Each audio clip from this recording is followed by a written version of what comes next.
شیخ Saadi کہتے ہیں کہ میں نے ایک سپاہی کے بیٹے کو ایک بادشاہ کے ہاں دیکھا۔ وہ لڑکا عقل، سمجھ، دانائی اور ذہانت میں بے مثل تھا۔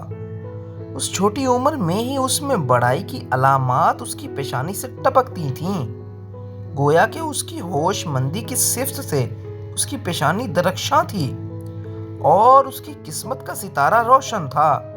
مزید برآں ان اوصاف کی وجہ سے وہ بادشاہ کی نظروں میں بہت عزیز و مقرب تھا۔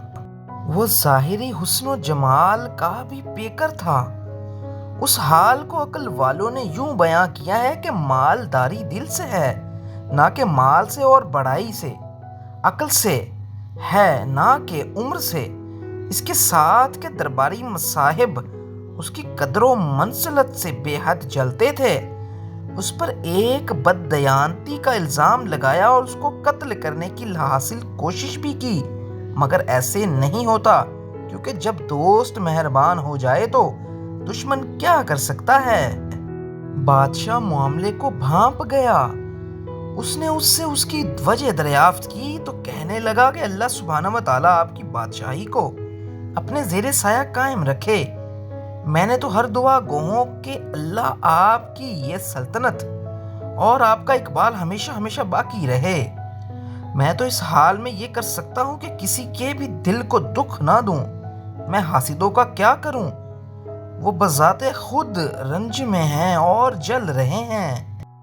سچ ہے کہ حاسد مرنے تک اس دکھ سے رہائی نہیں پا سکتا، کیونکہ حسد کا رنج وہ بیماری ہے جس سے موت کے سوا کوئی چھٹکارا نہیں ہے۔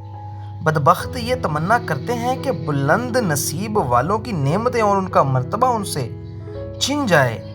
ایک اندھے کو دن کی روشنی نظر نہ آئے تو سورج کیا کیا قصور ہے۔